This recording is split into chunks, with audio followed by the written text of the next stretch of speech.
She is screaming for her mother.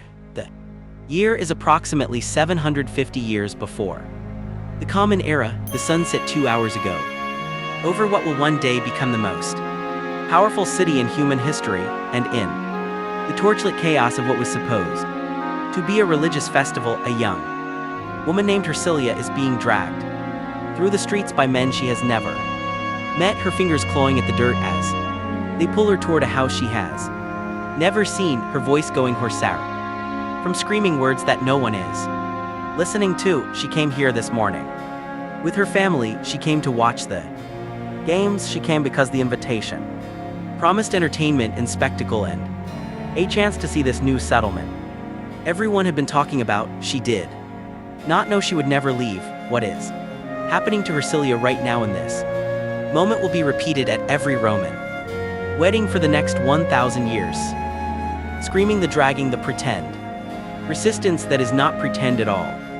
Tonight, every element of what she is experiencing will become sacred tradition. Every detail of her terror will become romantic ritual. But here is what nobody tells you: the Romans knew exactly what they were doing when they built these rituals. They knew exactly what they were commemorating. They wrote it down. They explained it to each other. They passed the knowledge from generation to generation for centuries. And then somewhere along the way, we forgot what the rituals meant. We forgot whose suffering they memorialized. We turned the founding crime of Western civilization into art that hangs in museums and traditions that couples still perform at weddings today without understanding what they are reenacting.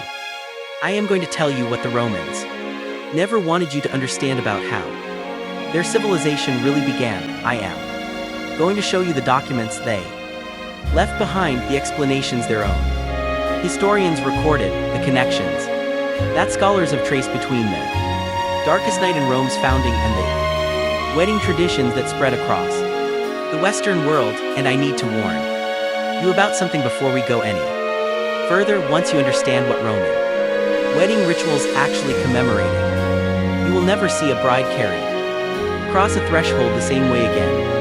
You will never watch a father give away his daughter without thinking about where that tradition comes from. You will never hear about ancient Rome without remembering what I am about to tell you. This is the story Rome built an empire to make you forget. This is what happened to Hercilia. This is what happened to approximately 700 women on a single night, and this is how their trauma became your tradition.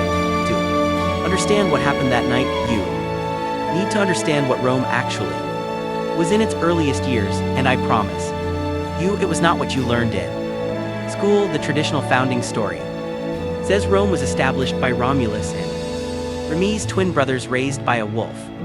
It says Romulus killed Remus in a dispute over whose vision would prevail, then built a city on the Palatine Hill that would eventually rule the known world. What the traditional story does not emphasize is what kind of people populated that first settlement. The historian Livy, writing centuries later, describes early Rome in terms that made his Roman audience deeply uncomfortable.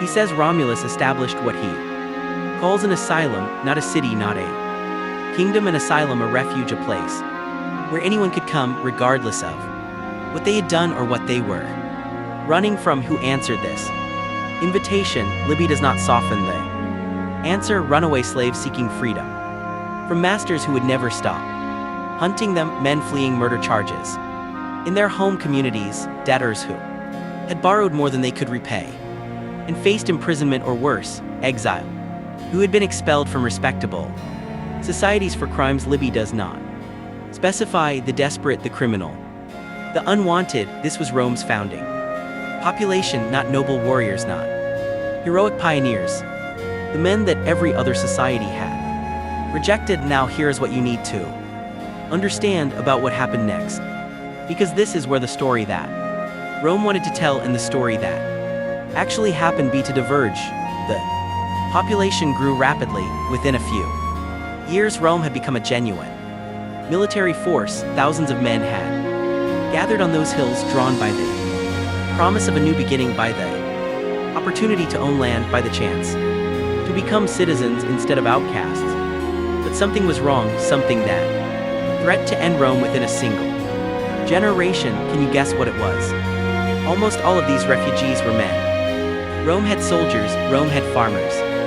Rome had builders and craftsmen and all the workers a growing settlement needed. What Rome did not have, what Rome could not get, no matter how attractive it made itself to refugees, was women, and without women there would be no children. Without children, there would be no future. The first generation of Romans would also be the last. Everything Romulus had built would disappear within decades. The hills, reclaimed by neighboring peoples who were already waiting for exactly that outcome. Romulus understood this. He understood it better than anyone, and what he decided to do about it would determine everything that followed. He tried diplomacy first. He sent ambassadors to every neighboring people.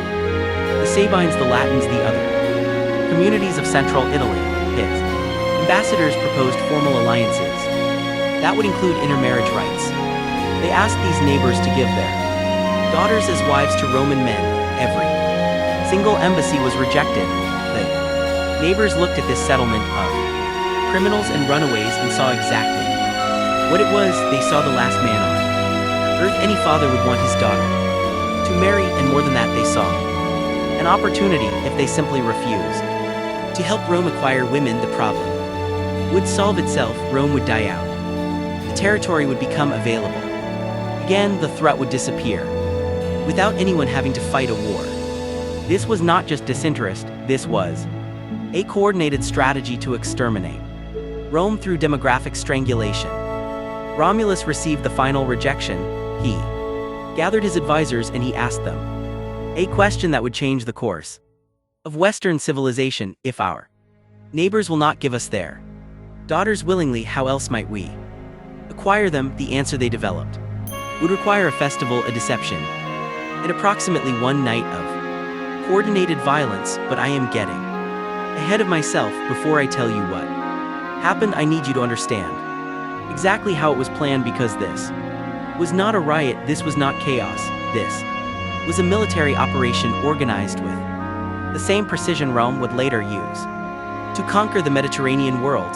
And at the center of that plan was a single invitation. The invitation went out to every neighboring people within traveling distance of Rome. It announced a grand festival in honor of Consus, an agricultural deity associated with stored grain in the harvest. It promised games, spectacles, entertainment of equality that this new settlement had never before offered.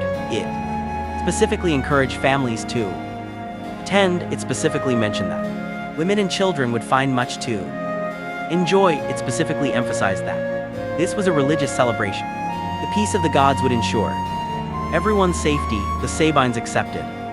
They lived closest to Rome and had the most direct interest in observing what Romulus had built. They came in large numbers, bringing their families, bringing their unmarried daughters, because what father would leave his daughter home alone when there was a festival to attend? Other neighboring peoples came as well. The invitation had been persuasive. The promise of entertainment was attractive, and perhaps some of them were curious to see whether the Roman settlement was really as impressive as rumors suggested. They arrived on the morning of the festival. Libby describes them walking through Roman streets, examining the layout of the city, genuinely impressed by what they found. The buildings were substantial, the streets were organized. Whatever else you might say about these Roman outcasts, they had built something real. The festival began. The games commenced. The visitors found seats, arranged themselves comfortably, prepared to enjoy the day. Guards relaxed, weapons were set aside. Everyone settled in to watch the entertainment. This is what the Romans were waiting for. I need you to understand what happened next was not spontaneous. It was not a riot that spiraled out of control. It was not young men getting carried away by passion or alcohol or excitement. What happened next was a military operation with specific objectives, specific assignments, and specific targets. At a prearranged signal from Romulus himself, the Roman men moved. They moved Simultaneously, they moved throughout the crowd and they moved towards specific targets that had been identified before the festival even began. Libby records the moment with a precision that reveals how uncomfortable even he found it. At a given signal, the Roman youth began to seize the young women. Most were taken by whoever happened to grab them first, but some particularly beautiful ones had been reserved for leading senators, and these were carried to their houses by plebeians who had been specifically assigned this task. I want you to read that again. Specifically assigned this task before the festival started. Roman leaders had looked at the crowd. They had identified the most desirable women. They had assigned those women to specific high-ranking Romans. They had designated lower-ranking men to seize those specific women and deliver them to their assigned owners. This was not chaos, this was logistics. The visiting men tried to fight back. They failed. The Romans had anticipated resistance and had positioned armed men throughout the crowd. The visitors had come unarmed because this was a religious festival, because bringing weapons to celebration honoring the gods would have been unthinkable. They were helpless. They could only watch as their daughters, their sisters, the women they had brought to a festival for entertainment were dragged away by men they had never met. The number of women taken varies in the ancient sources. Some accounts say 30, some say hundreds. The most commonly accepted figure is approximately 700 women, predominantly Sabines, but including women from every neighboring people who had accepted the invitation. 700 women seized in a single coordinated operation, dragged to houses they had never seen, in a city they had come to as visitors. And this is where Hercilia's story truly begins. Hercilia was 23 years old on the night of the festival. We know her name because she would later become important to how Rome remembered this event. We know her approximate age because the sources describe her as a young woman of marriageable years. We know she was the daughter of an Espine nobleman because her family connection would matter in what came later. What we do not know, what the sources do not preserve, is what she was thinking when she arrived at the festival that morning, what she wore, what she hoped to see, whether she was excited about the games or reluctant to attend, whether she came willingly or was persuaded by family members who thought the trip would be pleasant.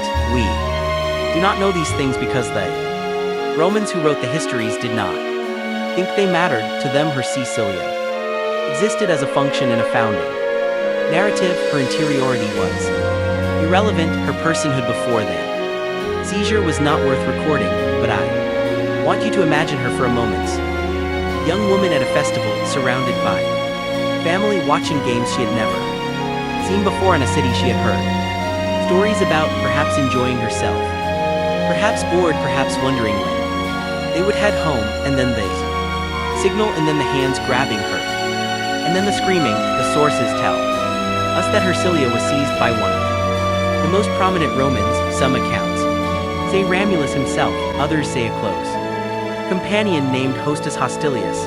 What all the accounts agree on is that she was taken to a house that was not her home by a man she had never met in a city that had just revealed itself as a trap. What I am about to describe is what happened over the following hours and days. The sources are not explicit about every detail. They skip past certain things. They use euphemisms and circumlocations.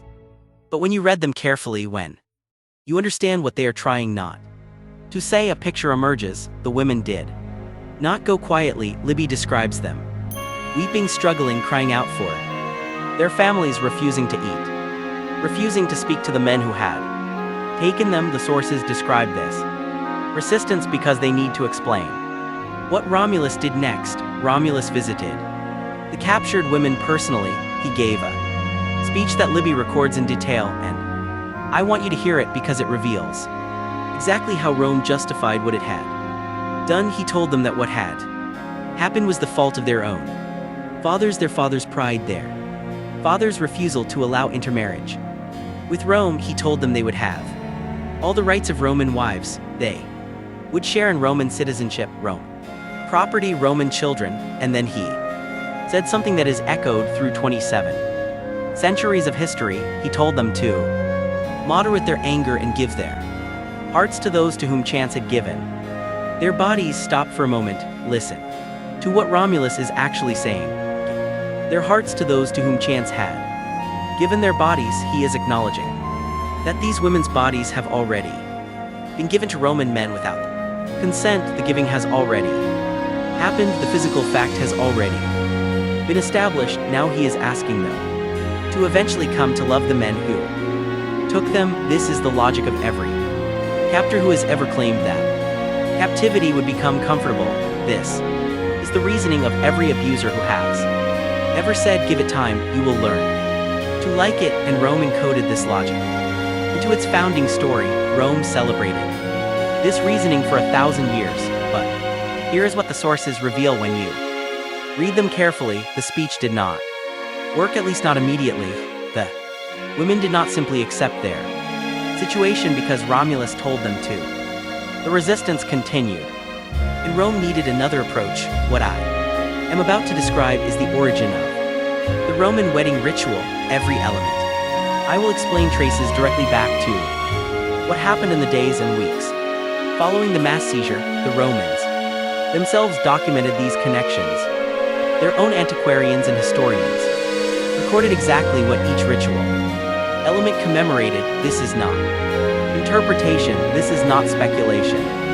This is what the Romans said about their own traditions. The first element was the rapio, the seizing of the bride. At every Roman wedding for the next 1,000 years, the bride was physically seized from her mother's arms by the groom's companions. This was not optional, this was not a gentle symbolic gesture. The men actually grabbed her. They actually pulled her away. She actually resisted, or at least appeared to resist. The antiquarian Fessus, writing in the 2nd century of the Common Era, explicitly states that this ritual commemorated the Sabine women being taken by force. He uses the word rapupio, seizure, taking, the same root that eventually became a word I cannot say on this platform, but which you know, and which tells you exactly what was being commemorated. Every Roman bride for over 1,000 years reenacted being taken against her will. The second element was the carrying. Roman brides did not walk to their new homes, they were carried through the streets by the groom's companions while witnesses watched and called out ritual words. Bride was lifted off the ground and transported physically from one location to another. Why carried? Because the Sabine women did not walk willingly to Roman houses. They were carried. They were lifted. They were transported by men who would not let them go. Ritual carrying commemorated the physical transport of captives from the festival grounds to the houses where they would be held. The third element was the torchlight procession. Roman weddings included a procession by torch light even when the ceremony took place. During the day, even under bright sunlight, torches were lit and carried alongside the bride as she was brought to her new home. This makes no practical sense. You do not need torches during the day, but it makes perfect commemorative sense. The seizure of the Sabine women happened after dark. The festival ran into the evening. The operation was timed for twilight when visibility would be limited and the visitors' confusion would be maximized. The women were dragged through streets lit only by the torches their captors carried. The torchlight procession commemorated this journey through darkness. Every Roman bride walked through artificial darkness because the original brides were seized in real darkness. Fourth element was the threshold. Roman brides could not walk across the threshold of their new home. They had to be lifted over it. The groom or his companions physically raised the bride off the ground and carried her across the boundary between outside and inside. This practice survived into modern Western culture. Grooms still carry brides over thresholds today. They think it is romantic. They think it represents care and protection. They have no idea what they are actually commemorating. The Sabine women did not walk into those houses. They were carried across the thresholds of their captors' homes as prisoners being brought into captivity. The threshold carrying commemorated the moment when escape became impossible. And the door closed when the outside world was shut away, every bride carried over threshold is symbolically reenacting entry into captivity. The fifth element was the sham resistance. Roman brides were expected to resist. Being taken, they were expected to cling to their mothers, they were expected to cry out, they were expected to appear unwilling, even terrified. A bride who went eagerly, who seemed happy to be taken, was considered improper. The correct performance required visible reluctance. Why would any society require its brides to perform terror? Because the original brides were genuinely terrified. The Sabine women actually resisted, they actually cried out, they actually clung to their families as they were pried away by force. Their genuine terror became the template for ritual terror. Their real screams became the model for expected screams. Every Roman bride for 1,000 years performed the trauma of women who had actually experienced it. The sixth element was the specific words. During Roman wedding processions, witnesses called out a specific word, talasio. By the classical period, nobody knew what this word meant. Roman scholars debated its origins without reaching consensus, but the oldest explanation, the one that Livy himself records, connects it directly to the seizure during the original mass taking. According to Livy, a group of common Romans was carrying an exceptionally beautiful woman through the streets. They were stopped by other Romans who demanded to know who they were taking her for. They shouted that she was for Tatius, a well-known and respected man. This satisfied the questioners. The beautiful woman became the prize of Tatius, and the marriage was considered particularly fortunate. The word Tassio, shouted at every Roman wedding for 1,000 years, commemorated the moment when men carrying a seized woman established their authority to take her. I want you to sit with this for a moment. Every element of the Rome wedding, every detail, every word and gesture and tradition traced back to a single night of mass seizure. The Romans knew this, they wrote it down, they explained it to each other, they were not hiding it. What happened was that the meaning faded while the practice continued. The rituals persisted long after people forgot what they commemorated. The forms remained while the content disappeared, and some of those forms are still with us today. I need to tell you what happened in the months after the seizure, because this is where the story reaches its darkest point, and also where Rome constructed the narrative that would justify everything. The Sabine men did not accept the loss of their daughters. They went home from the festival in shock and grief. They gathered their warriors. They sent messages to other peoples who had lost women. A coalition formed, united by shared fury and shared loss. Armies were assembled, weapons were prepared. The Sabines and their allies marched on Rome to rescue their women and punish the men who had taken them. Rome prepared for war. The men who had seized wives now armed themselves to keep what they had seized. Walls were reinforced, weapons were distributed. The city that had been built by outcasts prepared to defend itself against peoples with every legitimate reason to destroy it. The war lasted months. Battles were fought, men died on both sides. The conflict escalated until both armies faced each other in the valley between the Palatine and Capitoline hills, preparing for a battle that would determine everything. And then something happened that Roman tradition would celebrate for centuries. The captured women intervened. They ran onto the battlefield. They ran between the two armies with their hair disheveled, their clothing torn, their faces showing the extremity of their distress.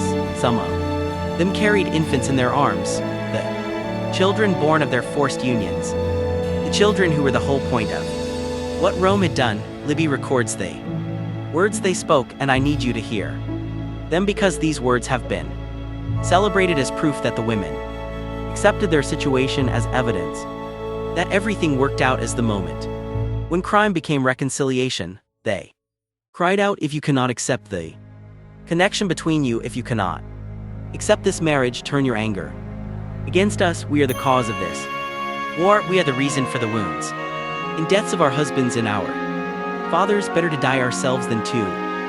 Live as widows or orphans without one or the other of you. Listen to what they are actually saying. Better to die than to watch their birth families and their captives kill each other. Better to die than to be widows of the men who seized them or orphans of the fathers who could not save them. They are not expressing love. They are not expressing acceptance. They are expressing the mathematics of impossible circumstances. After months of captivity, after being forced into unions they did not choose, after bearing children by men who had seized them, these women had been placed in a position where every outcome was devastating. Their fathers might win, they battle and kill the fathers of their children. Their captors might win, they battle and kill their fathers and brothers. Whoever won, they would lose someone they loved. This is not acceptance. This is what coercion produces when it succeeds completely. This is what happens when captives have been so thoroughly entangled with their captors that liberation itself becomes a form of loss. The women stopped. They battle not because they were happy, not because they had forgiven, because they had no good options left in stopping. The war was the least bad of the terrible choices available to them. The armies paused, negotiations began. The Espine King Titus Tatus met with Romulus. They agreed to merge their peoples into a single community. The Espines would become Romans. The two cultures would blend. The war would end, and the women whose intervention had made peace possible, they were not free. They were not given the choice to return to their families. Their captivity did not end with the treaty. What ended was the possibility that their families might rescue them. What ended was their last hope of liberation. The merger was a surrender disguised as reconciliation. The Sabine families were absorbed into Rome, which meant there was nowhere left to escape to. The captives and the captives' families became one community, which meant the captivity became invisible. The women could not be prisoners of their own society, but they were still in houses they had not chosen. They were still with men who had seized them. They were still living lives that had been forced upon them. The only thing that changed was that the world had rearranged itself so that their captivity looked like belonging. And then Rome did something that has been celebrated for millennia as an honor, but that I want you to see clearly. Romulus named the Roman voting districts after the captured women. The courier, the basic units of Roman political organization, were named for the Sabines. 30 courier for what was traditionally said to be 30 women, though the actual number was much higher. This has been presented as tribute, as recognition, as Rome honoring the women who had made peace possible. But think about what it actually was. The women were not freed. They were not compensated. They were not given any power or agency or choice. They were given names on voting districts, political abstractions that had nothing to do with their actual lives. This is how captors operate. They create honors and memorials and tributes. They name things after their victims, and then they point to these honors as evidence that the victims were happy, that the crime was forgiven, that everyone ended up satisfied. The courier were not a gift to the women, they were a gift to Rome. They allowed Rome to claim that the women were honored, were integrated, were part of the founding. Rather than victims of it, the naming erased the crime by covering it. Celebration, and Hercilia, the woman I have been following through this story. She became in Roman tradition the model of the integrated captive. She was eventually honored, eventually celebrated, eventually worshipped as a minor goddess associated with marriage. The captive became a deity. Her story was reshaped until it became something sacred. Future brides would pray to her without knowing they were praying to a woman who had experienced exactly what their wedding rituals commemorated. The victim was elevated to heaven and the crime disappeared beneath sanctification. Rome spent the next 1,000 years telling itself a story about what had happened, and the story Rome told was very different from the reality. The story Rome told was this: the seizure was regrettable but necessary. The women were upset at first, but eventually accepted their situation. The marriages were real marriages that produced real families. Everyone was happy in the end. The founding of Rome was violent, yes, but the violence was redeemed by what it produced. This story was not accidental, it was constructed, deliberately reinforced systematically, and protected from questioning through specific techniques that I need to explain. The first technique was emphasizing eventual consent. Every Roman account of the Sabine women emphasizes that they eventually loved their captors, they eventually accepted Roman identity, they eventually became so loyal that they would rather die than see their new families and their old families destroy each other. But this emphasis on eventual consent serves a specific function. It acknowledges that initial consent was absent. You do not need to stress that someone eventually agreed unless they initially refused. The very structure of the narrative confirms what it tries to deny.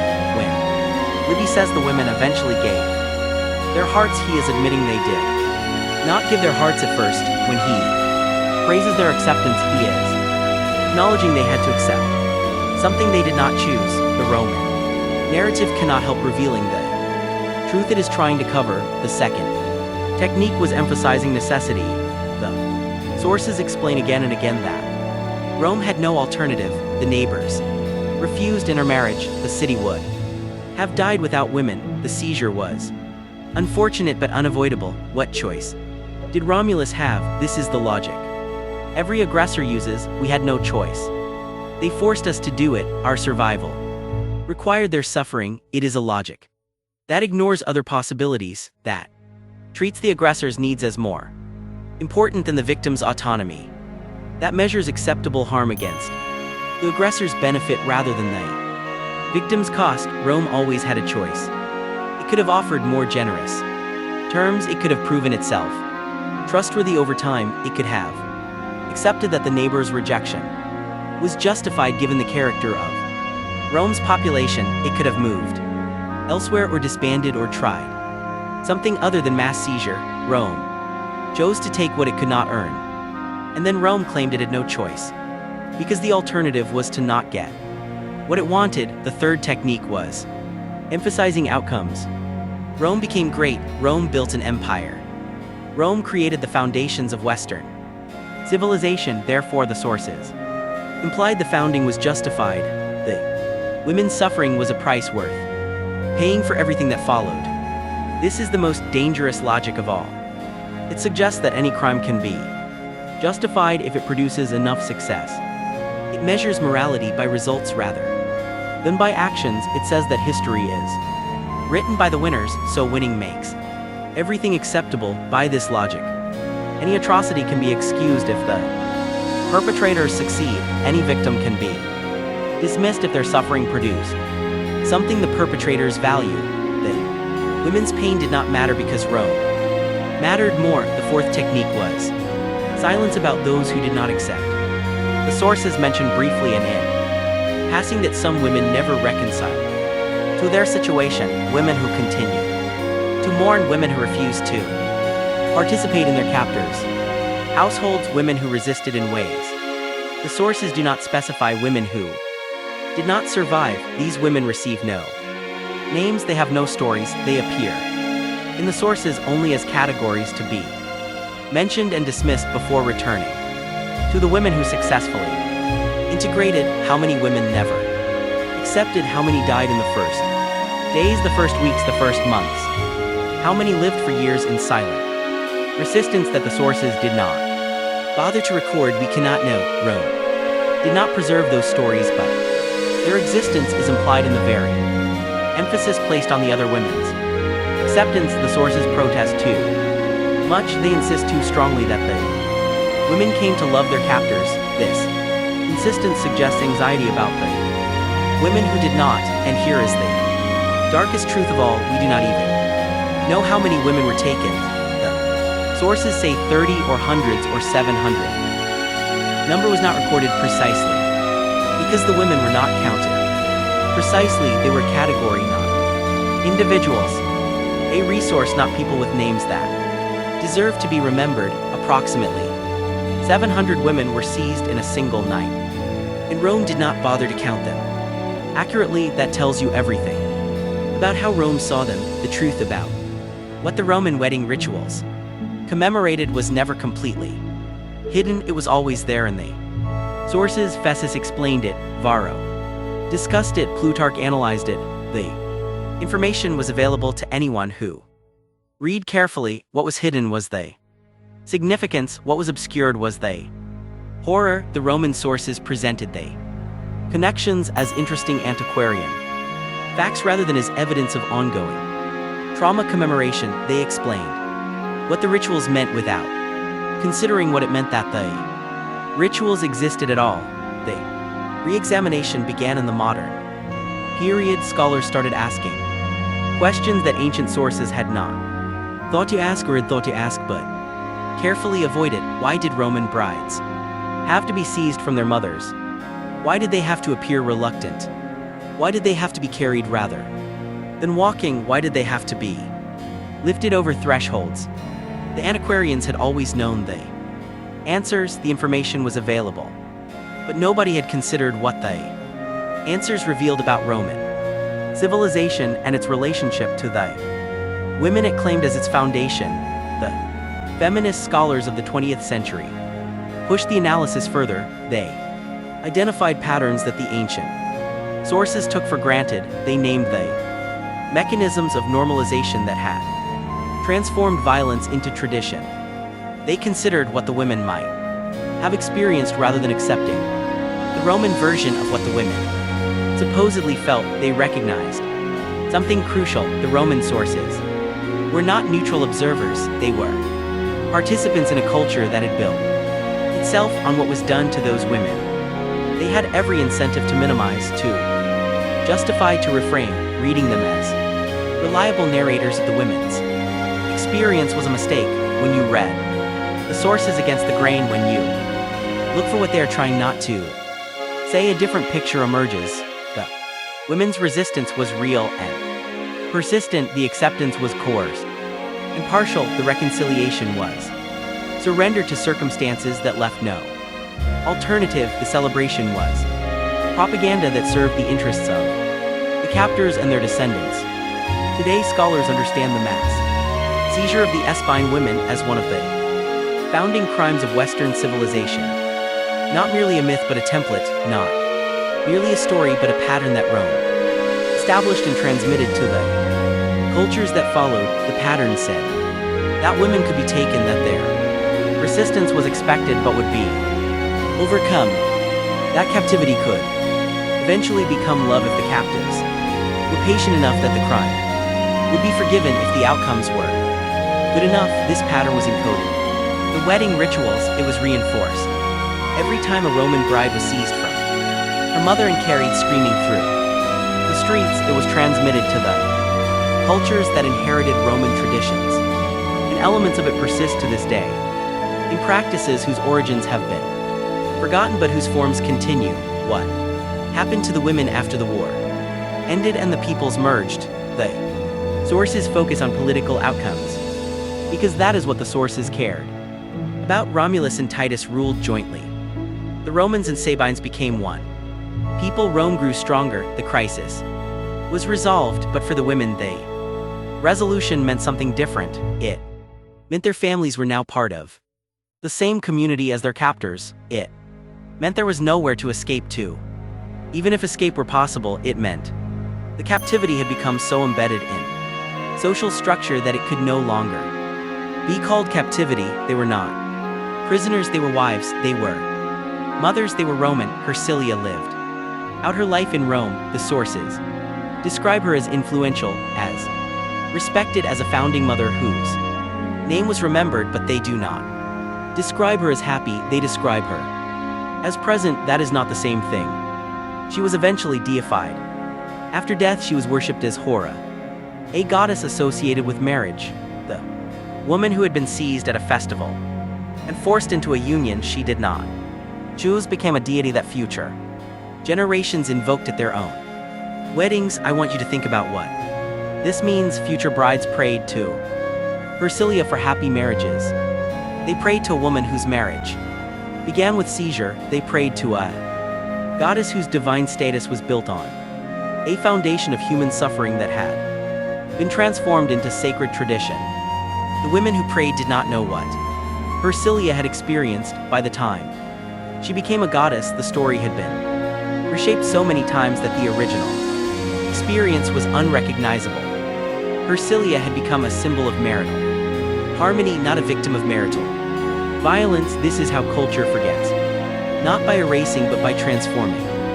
The woman remained, the story changed. And eventually the woman meant the opposite of what her experience had actually been. The other women, the ones whose names were not preserved, faded into population. They bore children. Their children married other Romans. Their grandchildren were simply Roman, with no memory of which ancestor had been a captive and which had been a captor. The crime dissolved into demographics.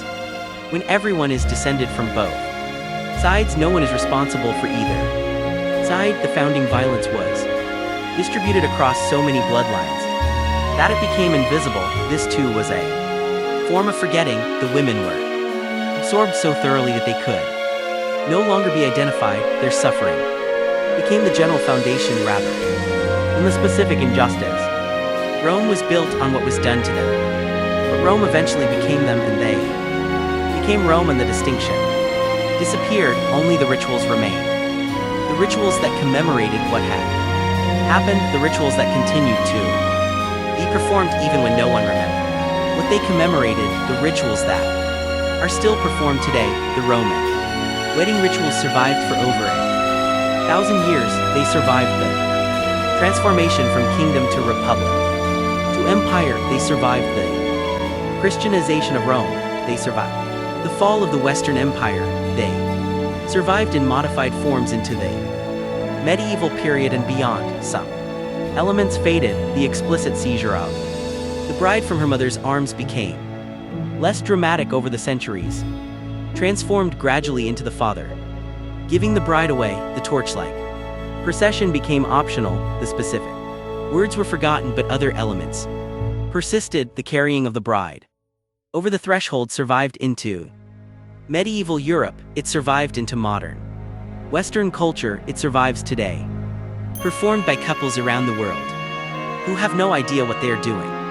When the groom lifts the bride and carries her through the doorway, they think it is romantic. They think it represents care, protection, the groom's strength, and the bride's grace. They do not know they are reenacting the moment when captive women were carried into houses they had not chosen by men who had seized them at a religious festival. The concept of giving the bride away persisted even longer. The father walks the daughter down the aisle and transfers her hand to the groom. This is presented as a loving tradition, moment of family connection, a symbol of blessing and continuity. It is also direct descendant of the transfer of women as property from one man's control to another's. The form changed, the meaning supposedly changed, but the structure remained. A woman passed from father to husband, her own role in the transaction secondary to the male principles who give and receive. I am not saying that couples who carry brides over thresholds today are consciously reenacting the mass seizure of the Sabine women. The connection has been severed. The meaning has been lost. Most people have never heard of the Sabine women at all, but I am saying that knowing the origins matters. It matters because it shows how violence becomes tradition, how crime becomes culture, how horror becomes romance through enough repetition over enough time. It matters because the Sabine pattern not end with Rome, the pattern of taking women, overcoming their resistance, incorporating them into communities they did not choose, and then celebrating their integration as though it were willing participation appears throughout history. It appears in different forms, with different justifications in different contexts, but the pattern is recognizable once you know what you are looking for. It matters because understanding how Rome transformed founding violence into sacred ritual helps us recognize when the same transformation is happening in our own time, when harm is being reframed as tradition, when victims are being recast as willing participants, when the passage of time is being used to argue That past crimes no longer mattered. Because look how well everything turned out. The Sabine women deserved better. They deserved to not be seized. They deserved to not be forced into unions. They did not choose, and failing that, they deserved to have their experiences recorded accurately, to be remembered as victims rather than celebrated as symbols of integration that was taken from them along with everything else. We cannot give it back, but we can at least see clearly what was taken. We can remember them as they were, not as Rome wanted them to be.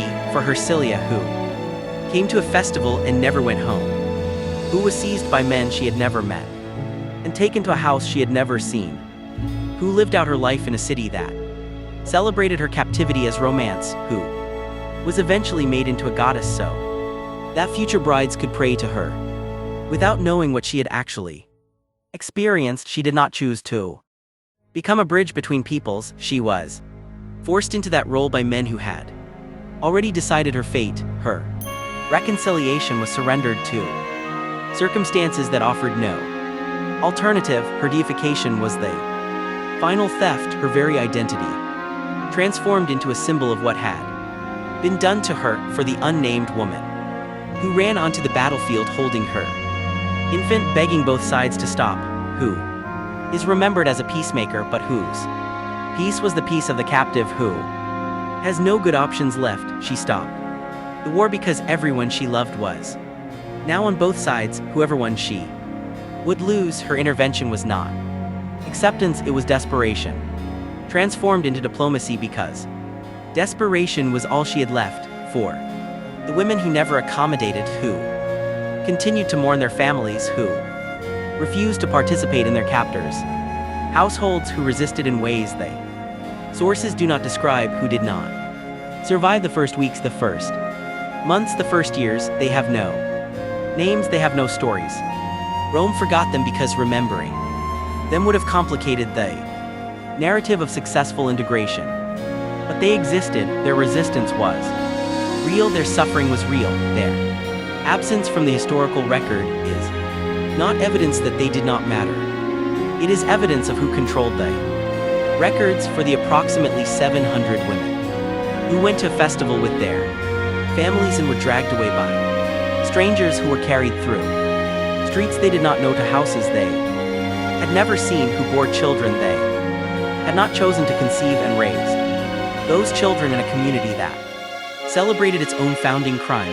They were not symbols, they were not founding mothers in any sense they would have recognized. They were women who experienced violence, whose lives were stolen, whose stories were rewritten by the people who had harmed them. They deserved to be remembered as they were, not as romantic figures in a founding myth, not as willing participants in a story of reconciliation, not as evidence that everything worked out for the best. They deserve to be remembered as women who were seized against their will and never given the choice to go home. That is who they were. That is what happened. That is what Rome built itself upon. This is the hidden Roman marriage ritual.